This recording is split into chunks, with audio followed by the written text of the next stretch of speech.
All right, good morning, everybody. It's good to see you. We are in Genesis chapter 9, and we're working our way through the book of Genesis. We're going to try and cover through chapter 11 today so that we can start with Abram next week.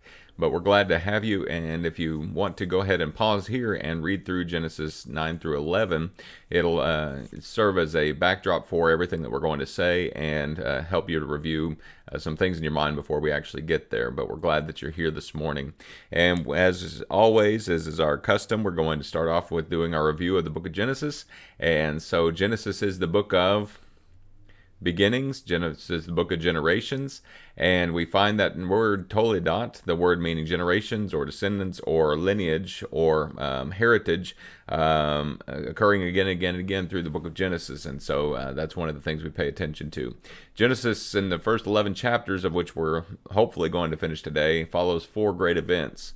Those events are creation, the fall, the flood, and the Tower of Babel. Once we get to Genesis chapter 12, we switch from following four great events to four great men.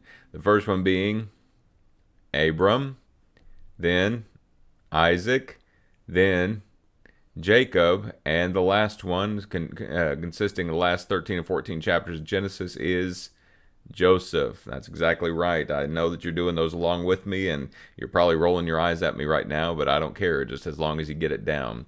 One of the key verses that we've already gotten to in the book of Genesis is Genesis chapter 3 and verse 15.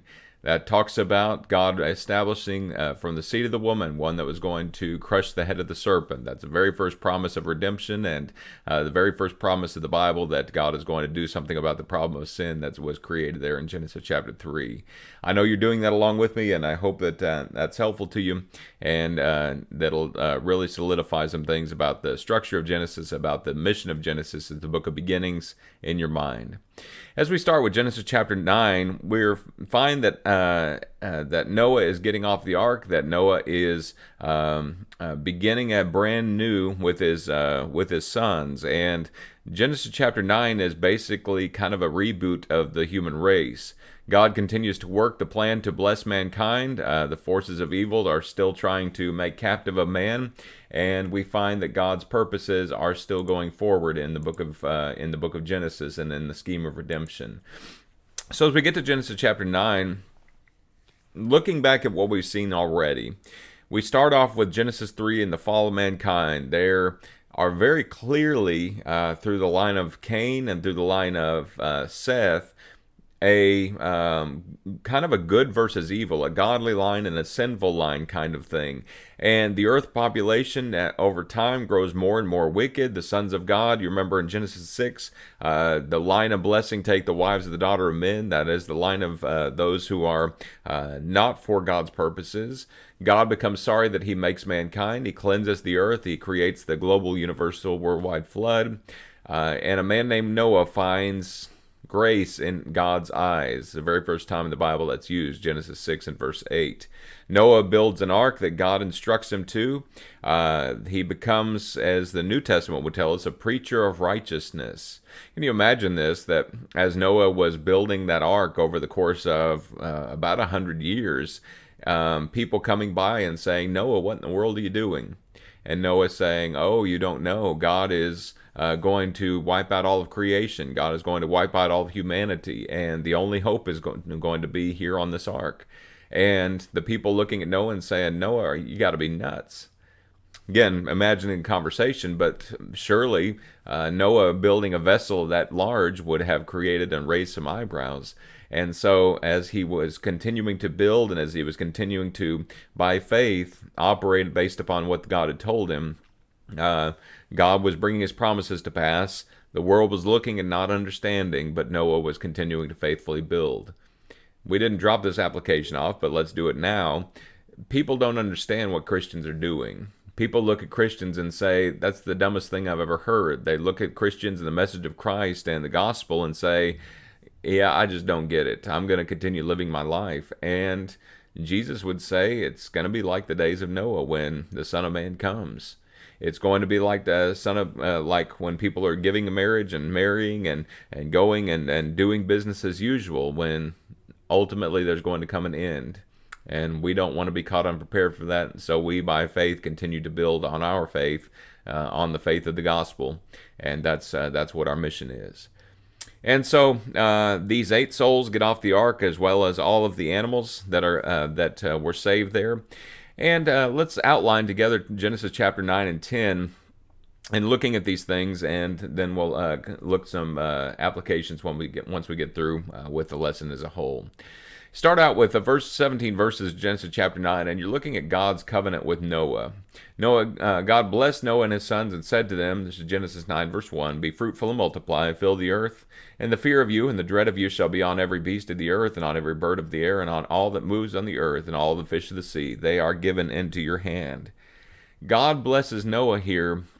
In verse 1, it's really a listening back to Genesis 1 and verse 28. Wasn't that what he told Adam and Eve at the very beginning? Be fruitful, multiply, fill the earth, and subdue it. Now you've got a wild earth, and now you've got an earth where the animals can't necessarily be brought to Noah and to his sons, lest they tear them into pieces. But God says, here's the blessing. The fear of you, the dread of you shall be on every beast of the earth, and on every bird of the air, and all that moves on the earth. And all of these things, these beasts are going to fear man, but man is still going to dominate. There is still a prohibition against eating blood. Genesis chapter 9 and verse 4. This is the first time that it occurs, but it's the same in the Mosaic covenant and even into the Christian covenant. A couple of cross references to write down beside verse 4. You shall not eat the flesh with its life, that is the blood. Leviticus 17 and verse 11, prohibition in the Mosaic covenant from eating blood. Acts 15 and verse 20. One of the things they decided at what we call the Jerusalem meeting or Jerusalem council was that Christians ought to continue to abstain from eating things that have blood, or eating blood at all. And Noah, God giving Noah these laws and saying there's also a prohibition about taking human life. Verses 5 to 7. Surely for your lifeblood I'll demand a reckoning. From the hand of every beast I'll require it. From the hand of man, from the hand of every man's brother I will require the life of the man. Whoever sheds man's blood, by man his blood shall be shed. For in the image of God he made man. And as for you, be fruitful and multiply. Back to chapter 9, verse 1. Bring forth abundantly in the earth and multiply in it. There is a covenant that God establishes there in verse 9. God looks at Noah, and he establishes a sacred promise, a covenant with him. First time that this is used, I believe, with your descendants after you. Verse 10, and with every living creature that is with you, the birds, the cattle, every beast of the earth with you, of all that go out from the earth, every beast of the earth. Thus I will establish my covenant with you. Never again shall all flesh be cut off by the waters of the flood. Never again shall there be a flood to destroy the earth. This is the sign of the covenant which I make between me and you for every living creature that's with you for perpetual generations. I set my rainbow in the cloud, and it shall be for the sign of the covenant between me and the earth. It shall be when I bring forth a cloud over the earth that the rainbow shall be seen in the cloud. And I will remember my covenant which is between me and you and every little living creature and all flesh, and the waters shall never become a flood to destroy all flesh. Couple of things about this covenant before we leave this point. Note that every time a covenant occurs between God and man, or between man, really, two men, there have to be two or more parties involved. There has to be a promise, a sacred promise, verse 11. There has to be some sign of that covenant. In later chapters and later examples, especially into the Mosaic covenant, we see that covenants have to be ratified or sealed by blood. It's as if, we say we shake hands, and that's the sign of this, or symbol of a done deal. What God had to do, or what God did, especially through Abram and subsequent generations, is he established that covenant and he signified it or ratified it by blood. And that's going to become very important as we look further into the future. And there is also this sacrifice, chapter 8 and verse 20 and 21, as God Noah getting off the ark and then sacrificing these animals. There's God making the sacred agreement with man, and God says, "Here's the remembrance. Here's the sign that we've got to deal." Genesis 8 or Genesis 9, and talking about the rainbow, verse 16, rainbow in the cloud. God makes this covenant with Noah. Says, "We're starting over. Here's we go, and I'm never going to destroy the world again by water, and you can count on that." God's word is sure, God's promises are sure, and that's important point to be made. You finish up with chapter 9, verses 18 through 29, and you have kind of a foreshadowing and a real look at the way the future races of mankind are going to be and going to operate. There's an incident in chapter 18, verse 24, 18 through 24 of chapter 9. Noah plants a vineyard. He gets drunk. Ham, one of his sons, his firstborn son, comes and he sees his father's nakedness. And in the Hebrew, you have this understanding that it's not just him looking at it there in verse 22. He sees the nakedness of his father, and there's a delight there in seeing his dad in this pitiful state. He went and he told his brothers about his father's nakedness, and there's an understanding in the Hebrew that he did it with kind of a mocking delight and wanting to point this out for his brothers. There's a humility and a reverence about Shem and Japheth, there in verse 23. They took a garment, they laid it on both their shoulders, they walked backwards to cover the nakedness of their father. Their faces were turned away, they did not see their father's nakedness. They're hiding their father's shame, and they're not taking delight like Ham did. And so Noah wakes, he gets up, he knows what his younger son had done, and he pronounces a curse on the descendants of Ham. "Cursed be Canaan, the servant of servants, he shall be to his brethren. And he said, Blessed be the Lord, the God of Shem, and may Canaan be his servant. May God enlarge Japheth, and may he dwell in the tents of Shem, and may Canaan be his servants." So Noah lived after the flood 350 years, and so all the days of Noah were 950 years, and he died. There's, in this verses 25-27, a kind of a poetic section to talk about curse on Ham's descendants for what he's done, and then a blessing on Shem and Japheth for covering their father's nakedness. Again, realize that God is still working. God is still back to trying to bring about the line of the blessing and wanting to be proactive in making sure that the line of curse that doesn't overcome the good that's done. When we get to chapter 10, we begin to realize it's affectionately called chapter 10 the Table of Nations. 10 and 11 are the last of these beginning chapters of Genesis. Beginning in chapter 12, you find what we call the patriarchal chapters, where we focus on men, as we mentioned at the very beginning, rather than events. Chapter 11 chronologically comes, it seems, before chapter 10. What the Hebrews writers do sometimes is they often go from a broad perspective to a narrow perspective. We talked many weeks ago, I guess now, about chronologically how Genesis chapter 2 fits with Genesis chapter 1. You remember that God details the 6 days of creation and then him resting on the seventh day. And then going back and looking more narrow, I don't know. He looks a little bit more narrow there at Genesis chapter 2 about what happened there on day 6. And so you go from the broad perspective in Genesis 1 to the narrow perspective in Genesis 2. Same thing happens here in Genesis 10 and 11. Here's the broad perspective, chapter 10. And then we go to a more narrow perspective in Genesis chapter 11. Chapter 11 talks about the Tower of Babel to show dispersion of the nations by a judgment of God. Chapters 10 is the dispersing of nations based upon blessing fulfillment of, Noah and his sons fulfilling chapter 9 and verse 1. Be fruitful and multiply, fill the earth and subdue it. A couple of other things are the languages of the people. Okay? Note in Genesis 10 and 11 the times that the words languages of the people occur. Genesis 10 and verse 5, and I'm doing this here on eSword, and you can do it in your own Bible or in your own study here. From these, the coastland people of Gentiles were separated in their land, each one according to their language. This is one of the things that tells me that Genesis 10 comes chronologically after Genesis 11, because what happens at Babel? Well, that's where all the languages are created. But here's the dispersion of these people, and here's them doing that based upon what God told Noah back in 9 verse 1. Be fruitful and multiply, fill the earth and subdue it. Look at 10 and verse 20.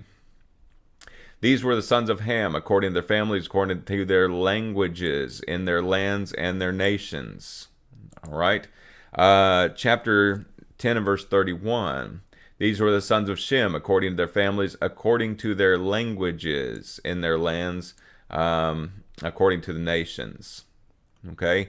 And then chapter 11 verse 1 starts off with, now the whole earth had one language and one speech. Once again, just kind of underscoring, please don't be confused by this, that we're looking at languages there in chapter 10, but chronologically, chapter 11 fits, it seems, better before chapter 10. If you want to take another different look at it, Genesis 10 is what God intended. What God intended. God wanted mankind to spread out all over the earth. Genesis 11 is what man had intended. And which one's going to win? Well, if you're standing there on a train track and telling the train to stop, that train may or may not stop, but that train is going to keep on moving, regardless of if you want it to or not. That train is going to move, and the only choice is to get on board or get run over. Man got on board, but not the way man wanted to, there in Genesis 10.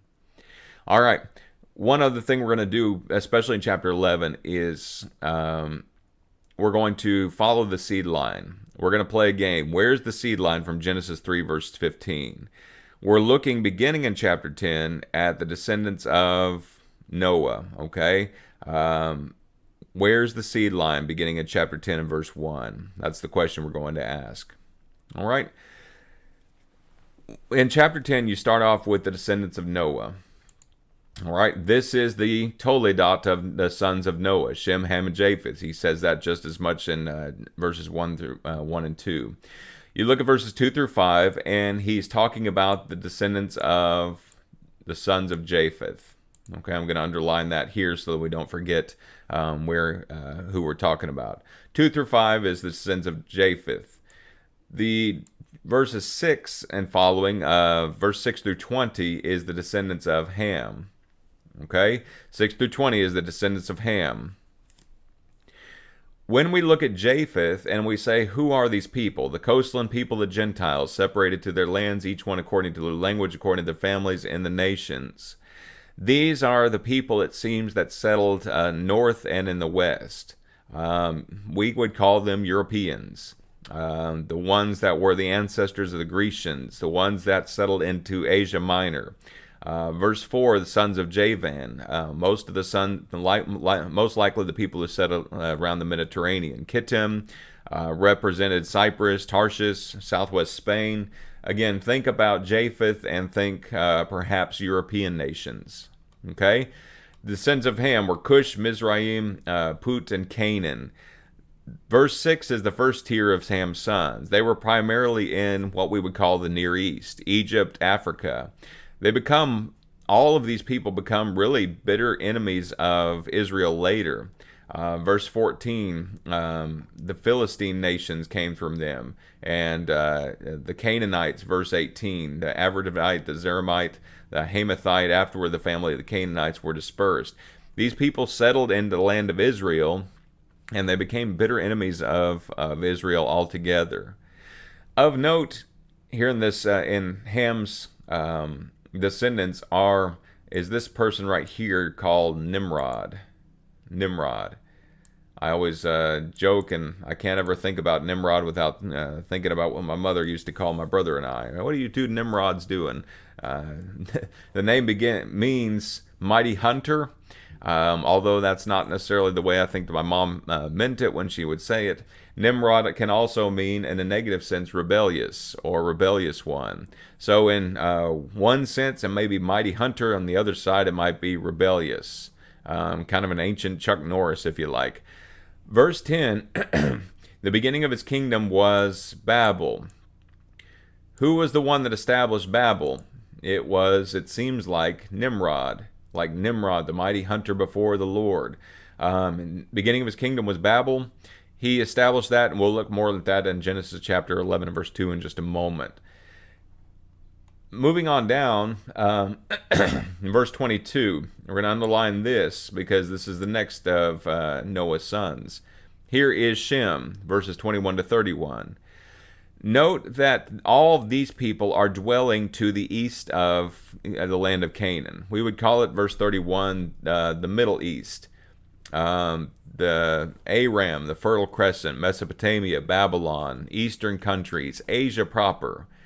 Verse 32, these are all the families of the sons of Noah, excuse me, according to their generations and their nations. From these nations were divided on the earth after the flood. Verse 32 says, Noah's family divided the way that God wanted them to. Noah's family dispersed. You've got now the Europeans, you've got the Middle Easterns, the Near Eastern rather, and the company of Africans, and also the ones that are in what we would call the Middle East, and later on into the Far East. God's purposes are going forward. The earth is beginning to be filled up.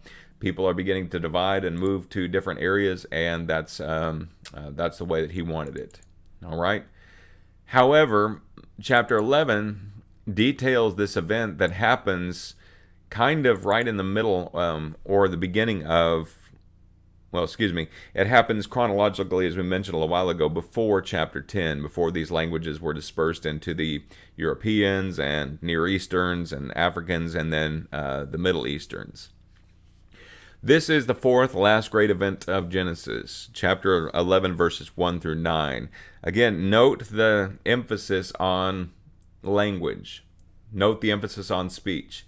Now the whole earth had one language, and they had one speech. Okay? These are not the same. The speech is with reference to business. They had the same purpose. They had one language, that is, they all spoke the same tongue, but their one speech was, here's their industry, here's what they're saying. And it came to pass, as they journeyed from the east, they found a plain in the east of Shinar, and they dwelt there. They're all getting together and saying, we're just going to stay right here in the land of Shinar. And they said, here's their one business, here's their one speech.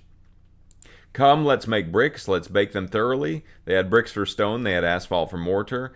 And they said, come, let us build for ourselves a city and a tower whose top is in the heavens.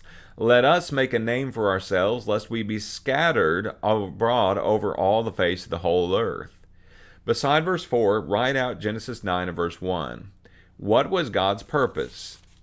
God's purpose and God's commandment immediately after Noah gets off the ark is be fruitful, multiply, fill the earth. Here's some people that say, we're not doing that.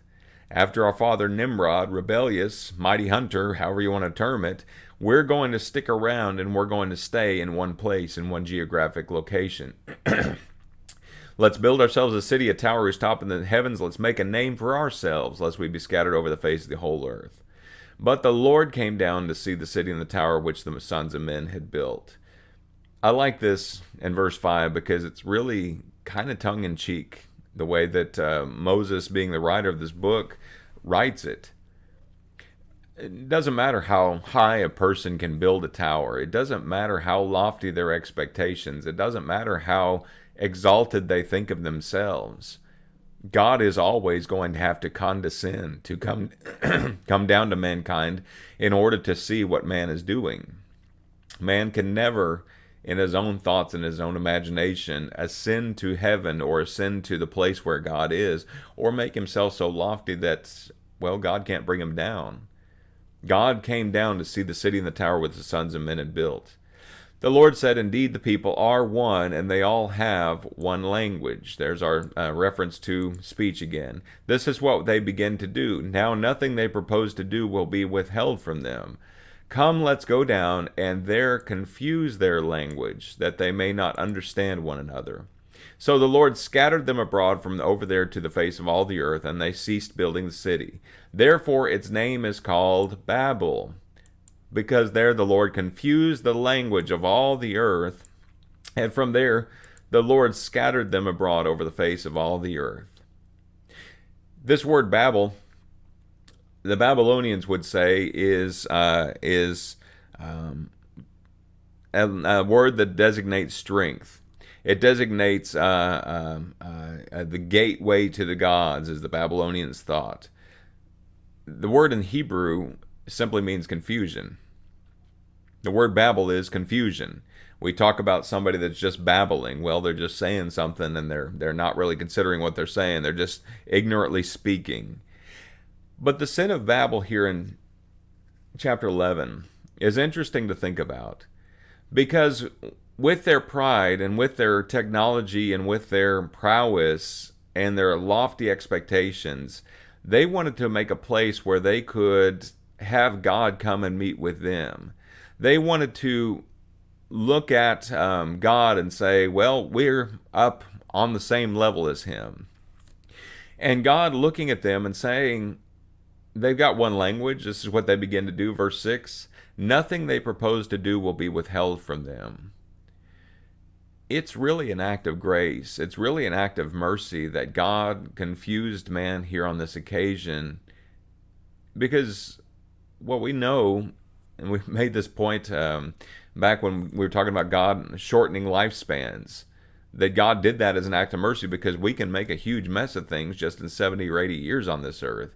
Can you imagine these people that didn't have any trouble understanding each other and had a similar purpose, and really having a repeat of what we found in Genesis chapter 6, that the imagination of every man's thoughts were only on evil continually. But now man is united in their purpose. It's a small world after all, and they're trying to usurp God's purposes by, well, their togetherness. And God coming down and now confusing their languages, and God scattering them over all the earth so that they will fulfill that command of 9 verse 1. This is an act of God's grace and an act of God's mercy. And we'll talk more about that here in just a moment, about what Babel teaches us. You continue on, and this is the game we played.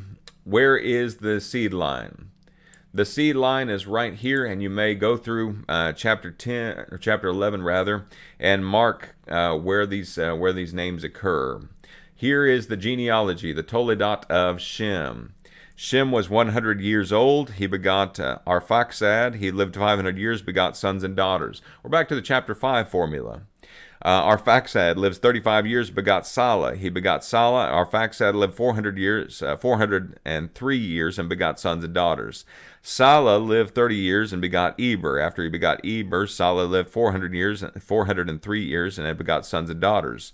Eber lived 34 years and begot Peleg. All right.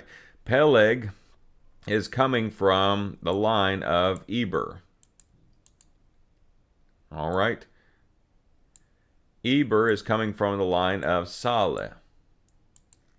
We find Eber later, we find Peleg in the line that's going to bring about the Christ. That's going to bring about the Redeemer, the seed line. Okay, so we're following Arphaxad, we're following Salah, we're following Shem, all the way back from the line of Shem. Okay, after he begot Peleg, Eber lived 430 years, begot sons and daughters. So already you see that the lifespans are shortening, not all at once, but over time. Peleg lived 30 years. He begot Ru. Ru is in the seed line. Okay, Ru lived 32 years and begot Serug. He's in the seed line. Serug begot lived 30 years and begot Nahor. Nahor's in the seed line. Nahor lived 29 years. He begot Terah. After he begot Terah, Nahor lived 119 years and begot sons and daughters. Terah lived 70 years and begot, hey, we got our first major character of faith, first major character of the book of Genesis. Terah lived 70 years and begot Abram, Nahor, and Haran. This is the Toledot of Terah. Terah begot Abram. Here's our seed line. Nahor and Haran. Haran begot Lot. Lot's going to become important here in just a little bit. Haran died before his father Terah in the native land of Ur of Chaldees. Abram and Nahor took wives. The name of Abram's wife was Sarai. Sarai is Abram's half-sister. Okay?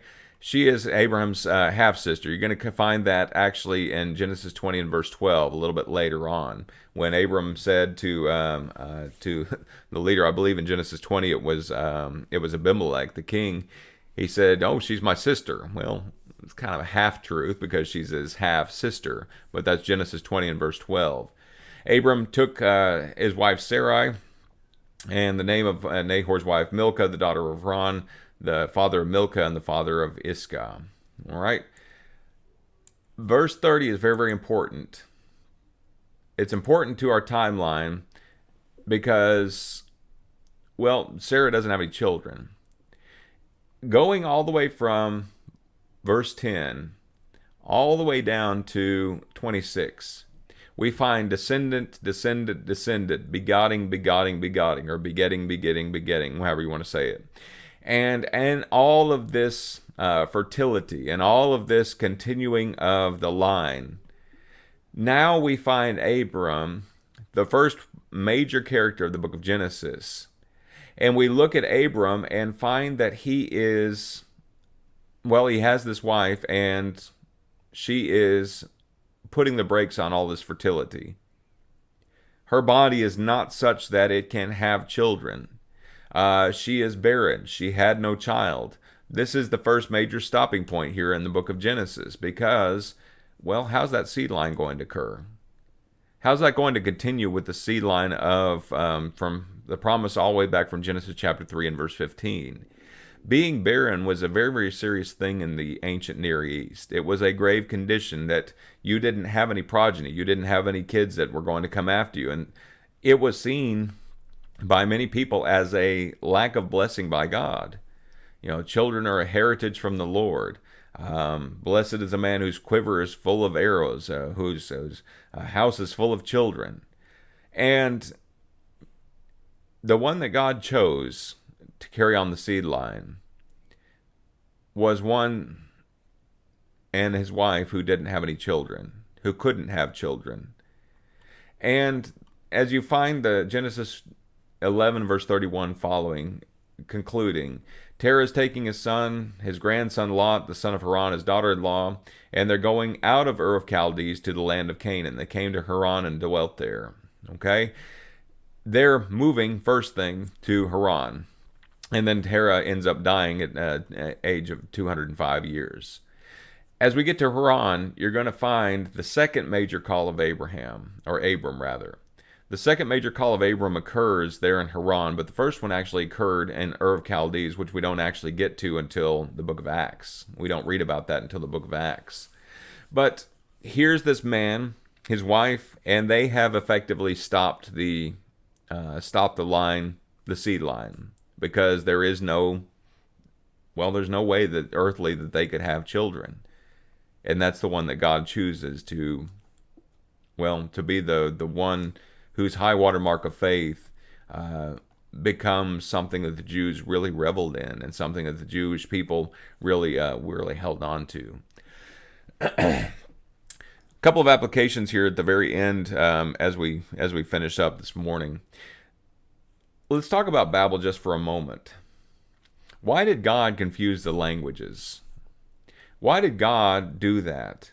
You read in the New Testament in 1 Corinthians 14, that God is not the author of confusion, but of peace as in all the churches of the saints. That's 1 Corinthians 14, verse 33 maybe. It's towards the end of that chapter. Why did God do that? God did that because man's purposes were not God's purposes. Because man had in his mind that he was going to do what he wanted to do, regardless of what God said and regardless of if God said it or not. What you find God doing in the purpose of bringing about the Christ is bringing about a message that everybody can understand and respond to alike. Turn in your Bible just for a moment to Acts chapter 2. In Acts chapter 2, you find the next occasion where everybody understood the message that God wanted. As you get to Acts chapter 2, look at verses 8 and following. This is the day of Pentecost. The Holy Spirit has come upon Peter and the other apostles, the 11. And as the Peter and the 11, not just the 11, because there's now 12 after the apostle was, or Judas was replaced, rather. Acts chapter 2, they're speaking in other languages. Verse 7, they're all amazed. They marvel and say to one another, look, are not all these who speak Galileans? How is it we hear, each in our own language in which we were born, the Parthians and Medes and Elamites, those dwelling in Mesopotamia, Judea and Cappadocia, Pontus and Asia, Phrygia and Pamphylia, Egypt, a part of Libya joining Cyrene, both visitors from Rome, both Jew and proselytes, Cretans and Arabs. We hear them speaking in our own tongues, in our own language, the wonderful works of God. And they're looking and they're hearing these guys speak and talk about the wonderful works of God and talking about the message of Jesus as you read the rest of Acts 2. And you say, how in the world or why in the world did God choose this occasion? Because it was God's purpose to bring about a universal message through Jesus Christ that could save all mankind, to the Jew first and also to the Greek, Romans 1:16. The purpose for this is that it's not just the Jews that would be gathered around the throne of God after they accepted the message of Jesus Christ and became Christians. Turn over in your Bible to Revelation chapter 7. Revelation chapter 7.